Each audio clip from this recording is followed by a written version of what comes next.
Hello everyone, welcome back. My name is Edward Shin, and today I'm going to install ditch lights and ditch brackets on my 2019 Toyota Tundra.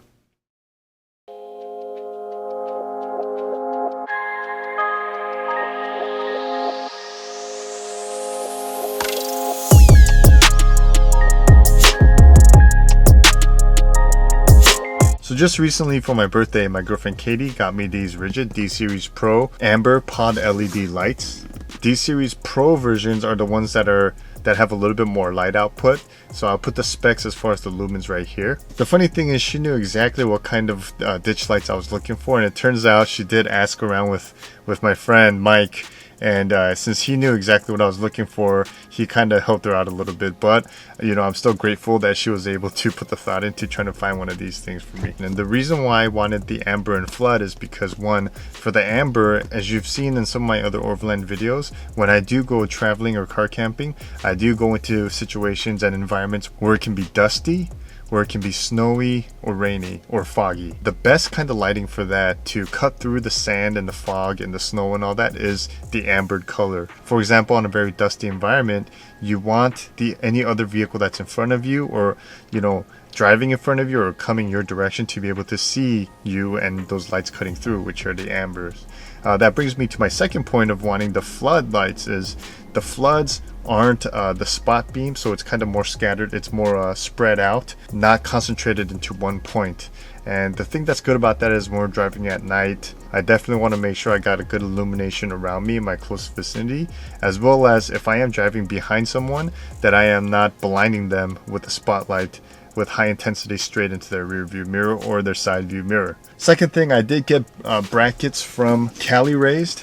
Now I want to give you a warning about ordering from them. So first of all, the brackets that I got came in this bag, and it's a bubble padding, of course,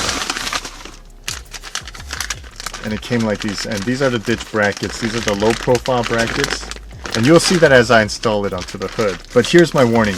When I first ordered from that company, I ordered directly from their website. And when I ordered directly from the website, they shipped it apparently in a slightly different way. Apparently it doesn't come from Amazon, it comes from straight from them. Whereas, as you can see, this packaging is the second order that came. And then the second order that came, it was shipped from Amazon and it was fulfilled by Amazon. But Cali Raised has an online store through them. Now, initially when I ordered through Cali Raised, it was straight through their website. And apparently this is how they ship it. So I do have an Instagram account, and in my Instagram account I'll post a little more frequently. So I'll post pictures, or I'll post on my story. I'll put my Instagram over here.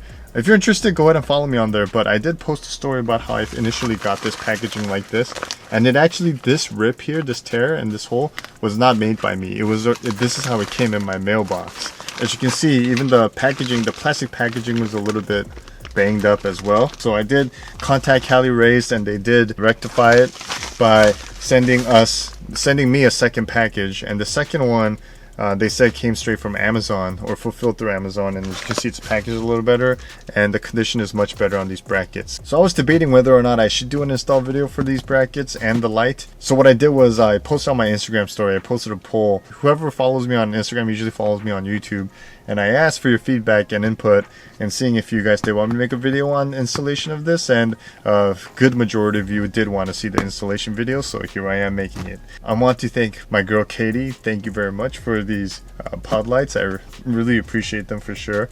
And thank my friend Mike for helping her choose the right ones, because if she chose the wrong ones, sending it back. So first things first, I'm gonna get out of the truck, I'm gonna set everything up. And any kind of installation that involves electronics or electrical devices, you definitely want to make sure the battery is disconnected from the terminal. So that's what I'm going to do right now, and let's get this thing started.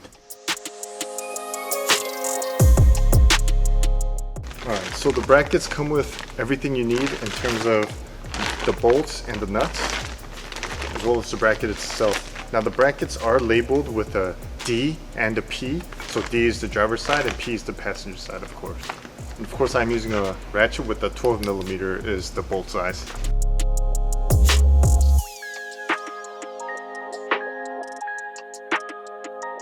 Alright, now that the brackets are attached, I want to show you something. So I reused the factory bolts, I added the bracket, and then I screwed it back in. Alright, so out of the box, you got the 2 ditch lights here, and the rigids will come with wiring, as well as the miscellaneous screws, bolts, and the mount. Alright, so you can mount this thing one of 2 ways. So some people will prefer to do it this way.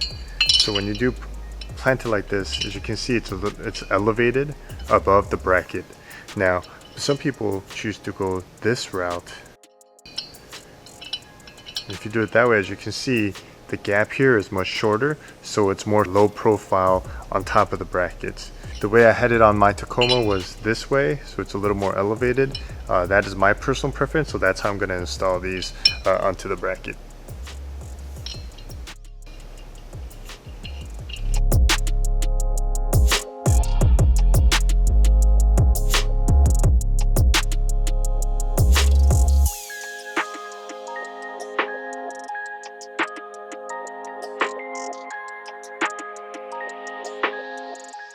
Alright, so the easy part's done.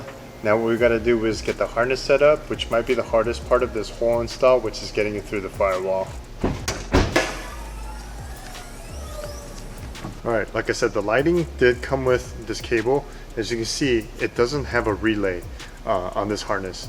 And the reason for that is because the pod lights don't draw as much amps as the light bar, let's say. So on a device which draws more amps, you would need to get a relay on your harness. But for this one, since it doesn't, it is not included with this system. So let's go ahead and install this.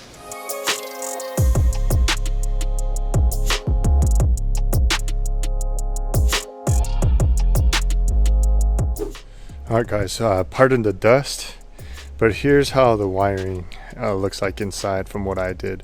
So as you can see,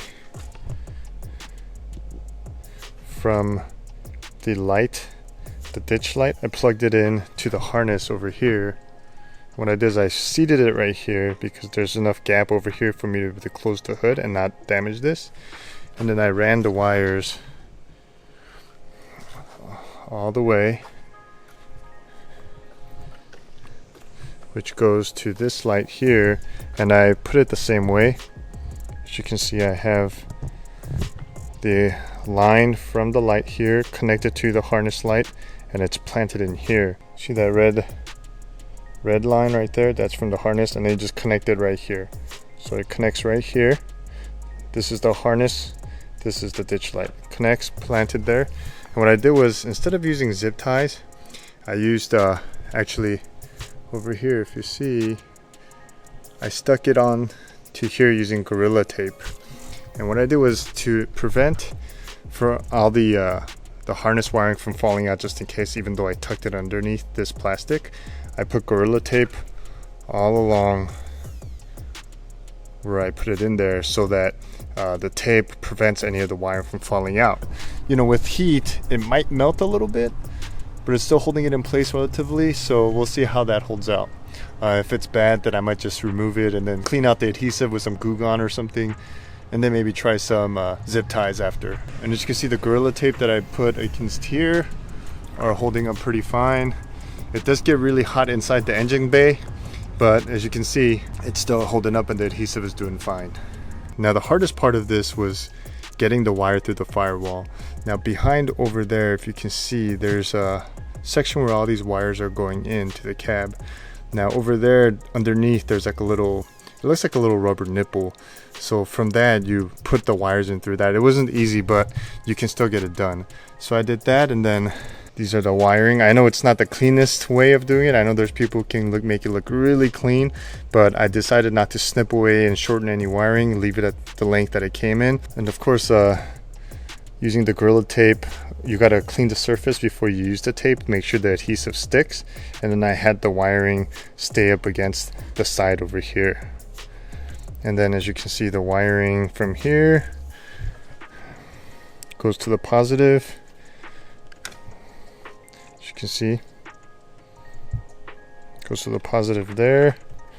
And then the negative, I connected it to that, but I did not connect the battery yet. So I unscrewed that nut. Hold on a sec. I unscrewed that nut, put the negative, and then re-screwed it. This one, since it doesn't have a relay, didn't come with a ground. Typically, if it does have a ground, I would probably attach it to that. So that's it for that. And by the way, I'm using the Claymore lighting, and it's awesome. It's freaking lighting up the inside so well. All right, so as you can see, maybe you can't see. All right, so it's kind of hard to tell, but this covering, I took this off, and then the firewall, you're gonna see an opening from that come in. So what I did was, for the time being, I'm not gonna install a switch. I'm just using the harness switch that it came with. So what I did is I ran it through and then just planted it in here. So this casing, I took it off and I put it right there, and then I attached the casing back on, and then I'm gonna leave it here for the switch for the time being. When this came with this harness and this switch came unplug and detach from these wires. So what happens is we have to feed these wires through the firewall and then attach this switch to those wires. But then the thing is, the rigid, they sent instructions on which wire goes into which slot. So it made it really easy and self-explanatory to have that installed right there. So on my Tacoma, I had like a blank space around this area, and then I ordered a custom switch, and then I installed the switch here. But on the Tundra here, I don't have any space or install any custom switches because all the slots are taken. Now I am going to say that this is definitely a temporary mod. This is something I'm going to take away really soon, because what I did was I ordered the trigger system. If you have ever seen Danielle and Cher's Forerunner rig, they have a trigger system, which is a remote trigger, which is not connected in any way, and you don't have to have the wires go into the cab. Remote trigger to activate the ditch lights. Exactly. So right now, my air compressor, as far as lighting right now, from here. And even if I'm in the tent, we're in the tent, and something's weird going on in the front of the rig, just press this button, get spots. And I'm gonna connect the light to the battery terminal, and let's see how it turns out.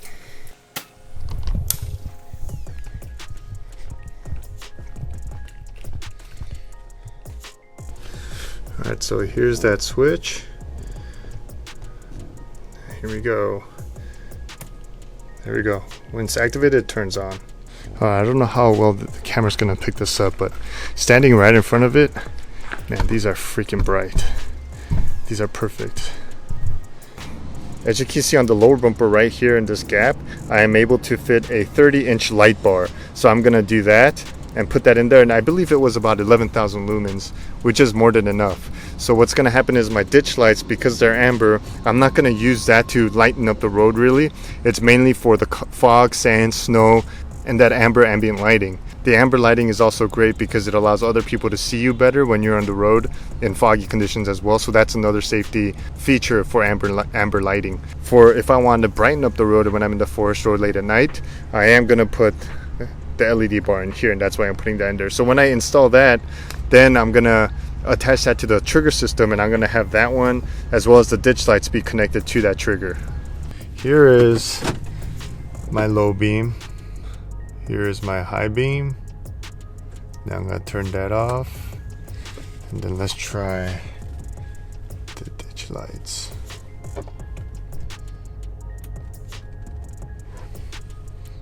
There you go.